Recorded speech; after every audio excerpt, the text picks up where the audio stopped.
So hello friends, welcome to my YouTube channel. So दोस्तों, आज जो हम पढ़ने जा रहे हैं वो वेव्स चैप्टर के बारे में पढ़ने जा रहे हैं। किसके बारे में पढ़ने जा रहे हैं? तरंग।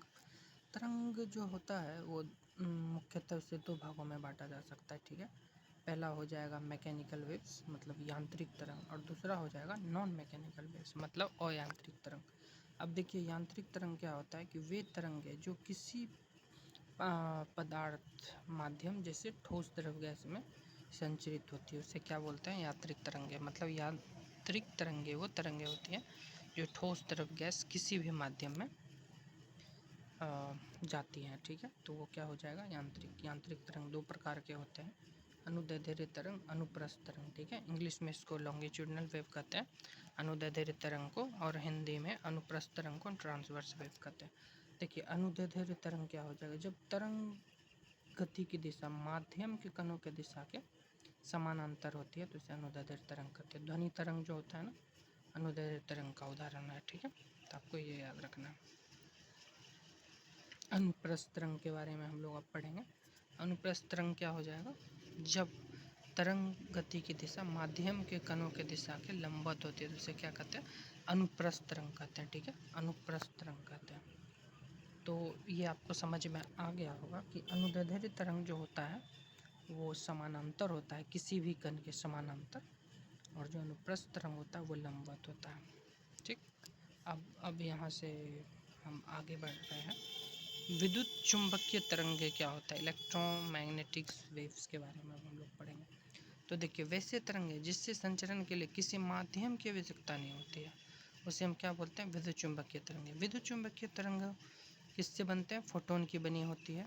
इसका रेंज होता है 10⁻14 से 10⁴ मीटर तक। अब इसका देखिए जो गुण होता है, विद्युत चुंबकीय तरंगों का गुण क्या होता है दोस्तों? ये उदासीन होती है, यह अनुप्रस्थ होती है, यह प्रकाश के वेग से गमन करती है, इसके पास ऊर्जा एवं संवेग होती है। इसकी अवधारणा मैक्सवेल के द्वारा प्रतिपादित की गई थी। किसके द्वारा की गई थी? मैक्सवेल के द्वारा। मतलब इसका मतलब ये हुआ कि विद्युत चुंबकीय जो तरंगे होती हैं वो प्रकाश तरंगे के समान होती है। ठीक है, प्रकाश के वेग के समान वो गमन करती है, और इसका जो प्रतिपादन किया था किसने किया था? मैक्सवेल नाम के वैज्ञानिक ने किया था। ये चीज़ें आपको याद रखना है इसमें। विद्युत चुंबकीय तरंग, जो विद्युत चुंबकीय तरंगे होते हैं ना, वो किसी भी जैसे कि इलेक्ट्रिक फील्ड में या मैग्नेटिक फील्ड में डिफ्लेक्ट नहीं होती है। ठीक है, विद्युत चुंबकीय तरंग। अब देखिए यहाँ पे क्या हो जाएगा? वेव मोशन, किसी कारक द्वारा उत्पन्न विक्षोभ के आगे बढ़ने की प्रक्रिया को क्या कहते हैं? तरंग गति। और एक होता है फेज ऑफ वाइब्रेशन, आवर्त गति में कंपन करते हुए किसी कण की किसी क्षण परिस्थिति अथवा गति की दिशा को हम लोग क्या कहते हैं? कंपन की कला कहते हैं।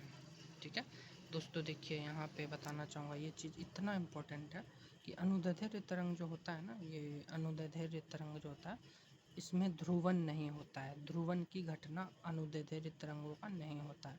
ये किस में होता है? ये सिर्फ प्रकाश में होता है। प्रकाश में होता है ध्रुवन की घटना। ठीक है, तो आपको याद रखना, इसलिए इसने नोट में दिया हुआ है, तो आपको ये याद रखना है नोट। ठीक है, आगे देखिए इसमें क्या हो जाएगा?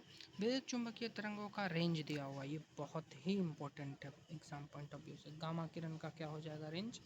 इसको गामा किरण को खोजा था पॉल विलार्ड ने। किसने किया था? Paul Willard. रेंज था 10⁻14 टू 10⁻10। इसके बाद इसकी आवृत्ति 10⁻20 10⁻13। इसकी जो वेदन क्षमता होती है ना वो सबसे अधिक होती है। क्या होती है? सबसे अधिक। मतलब ये किसी भी चीज़ में अगर जैसे कि होल करने का होता है तो इसकी वेदन क्षमता जो है, पेनिट्रेशन पावर जिसको इंग्लिश में बोलते हैं, वो सबसे ज़्यादा होता है गामा किरण में। इसके बारे में आपको याद रखना। इसका उपयोग नाभिकीय अभिक्रिया तथा कृत्रिम रेडियो धर्मिता में भी की जाती है, रेडियो एक्टिविटी में। ठीक है, एक्स किरण ये बहुत इंपॉर्टेंट है, जो हम एक्सरे करवाते हैं। इसका किसने किया था? रॉन्जन ने किया था। इसका वेवलेंथ क्या हो जाएगा?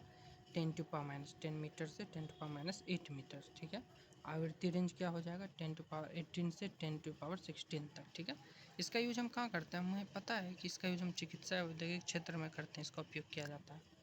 ठीक, तीसरा हो जाएगा पारावैंगनिक किरणें। ठीक है, इसको रिटर ने किया था 10⁻8 से 10⁻7 तक। इसका तरंग दे रहे हैं। आवृत्ति हो जाएगी 10⁻16 से 10⁻14 तक।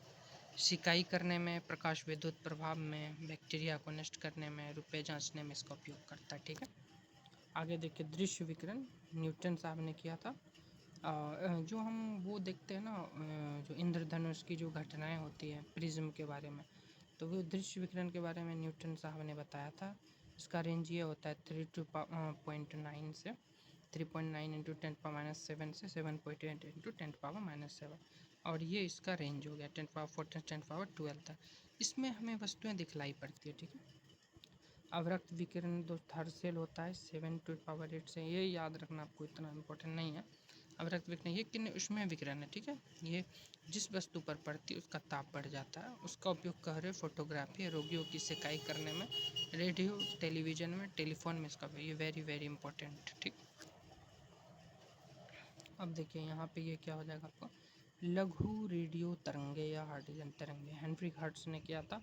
ये इसका रेंज है 10⁻³ से 1 मीटर तक।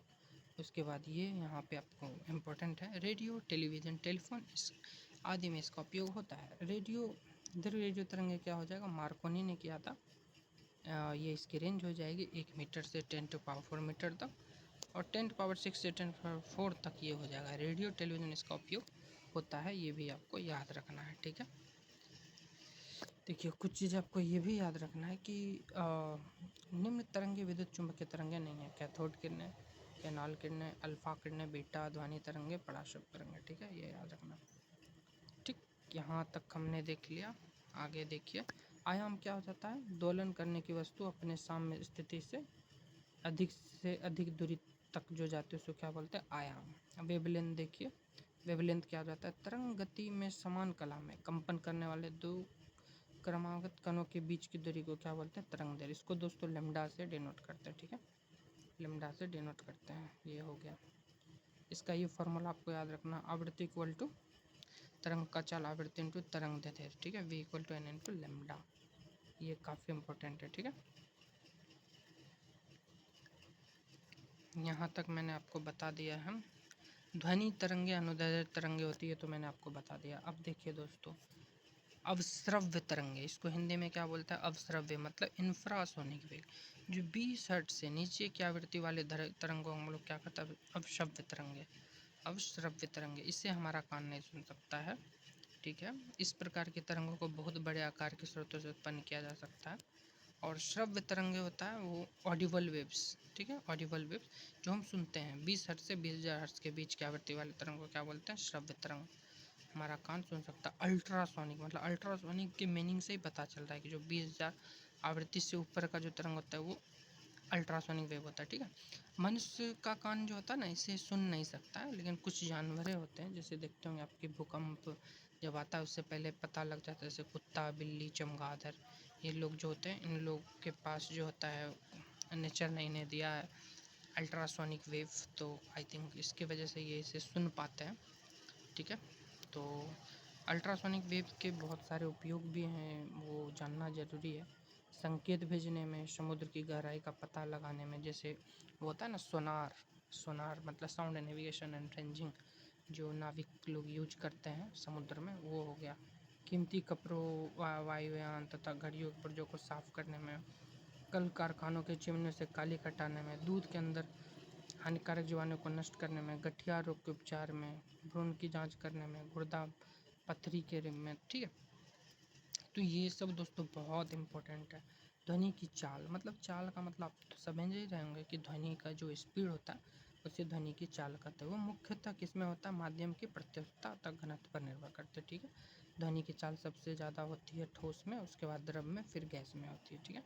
ये हो गया। और ध्वनि की चाल 332 मीटर पर सेकेंड होती है, किसमें, वायु में। और जल में होता है 1483, लोहे में 5130 मीटर पर सेकेंड। ये बहुत इंपॉर्टेंट है। तो जब ध्वनि, ये वाला बहुत इंपॉर्टेंट, जब ध्वनि एक माध्यम से दूसरे माध्यम में जाती है, ध्वनि चाल एवं तरंग दैर्ध्य बदल जाते हैं, लेकिन आवृत्ति नहीं बदलती, ये आपको याद रखना, ठीक। आगे देखिए, किसी माध्यम में, यहाँ पे लिखा हुआ है ना किसी माध्यम में, देखिए यहाँ पे लिखा हुआ किसी माध्यम में ध्वनि की चाल आवृत्ति पर निर्भर नहीं करती है। ध्वनि की चाल पर दाब का प्रभाव, ध्वनि की चाल पर दाब का कोई प्रभाव नहीं पड़ता, ठीक है। अर्थात इसका मतलब ये हुआ कि दाब को घटाएंगे या बढ़ाएंगे, ध्वनि पे कोई परिवर्तन नहीं होगा, ठीक है। ताप का क्या प्रभाव होगा, ताप का होगा, बिल्कुल होगा, क्योंकि देखिए माध्यम का ताप बढ़ाने पर उसमें ध्वनि की चाल बढ़ जाती है, ठीक है। वायु में प्रति 1 डिग्री सेल्सियस ताप बढ़ाने से ध्वनि की चाल 0.6 मीटर पर सेकंड बढ़ जाती है, ठीक है। इसको आपको याद रखना है, मतलब दाब में अपरिवर्तित होती है, ताप में बढ़ती है। ध्वनि की चाल पर आर्द्रता का प्रभाव, नमी युक्त वायु का घनत्व शुष्क वायु के घनत्व से कम होता है। शुष्क वायु की अपेक्षा नमी युक्त ध्वनि की चाल अधिक होती है, ठीक है। ध्वनि के लक्षण क्या हो जाएंगे?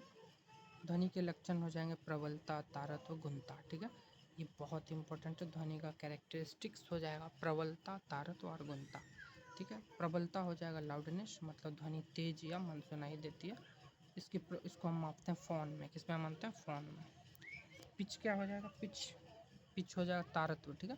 तारत्व ध्वनि का वह लक्षण है जिससे ध्वनि को हम पतली श्रिल कहा जाता है, ठीक है। तारत्व जो होता है आवृत्ति पर निर्भर करता है, ठीक है। ध्वनि की आवृत्ति अधिक होने पर तारत्व अधिक होता है एवं ध्वनि पतली होती है, ठीक है। और यदि हम कम होने पर तारत्व कम होता है, ध्वनि मोटी होती है, ठीक है। ये चीज़ भी आपको काम का है। और क्वालिटी देखिए, क्वालिटी तो है ही ध्वनि का वह लक्षण जिसके कारण हमें समान प्रबलता तथा समान तारत्व की ध्वनि अंतर प्रतीत होता है, तो गुणता कहलाता है, ठीक है। ध्वनि की गुणता स्वर की संख्या क्रम पर निर्भर करता है, ये भी इम्पोर्टेंट है, ठीक है दोस्तों। आई थिंक मुझे लग रहा है यहाँ तक तो मैंने आपको बता दिया है जो इम्पोर्टेंट है। और यहाँ पे देखिए आगे ध्वनि इंटेंसिटी क्या हो जाएगा? इंटेंसिटी को जान लीजिए कि माध्यम के किसी बिंदु पर ध्वनि की तीव्रता उस बिंदु पर एकांक क्षेत्रफल से प्रति सेकंड तल के लंबवत गुजरने वाली ऊर्जा के बराबर होती है। इसको हम किस में मापते हैं? बेल में। और इसकी तीव्रता को वेव मीटर में व्यक्त किया जाता है, मीटर स्क्वायर में, ठीक है। मनुष्य की अधिकतम सर्वोच्च सीमा कितनी हो जाएगा? 95 डेसिबल। ये देखिए ये इतना इम्पोर्टेंट नहीं है, प्रबलता है और इसके बीच का अंतर है। तो आप देख सकते हैं प्रबलता ध्वनि का वह अभिलक्षण है जिसके कारण ध्वनि तेज या मंद सुनाई देती है।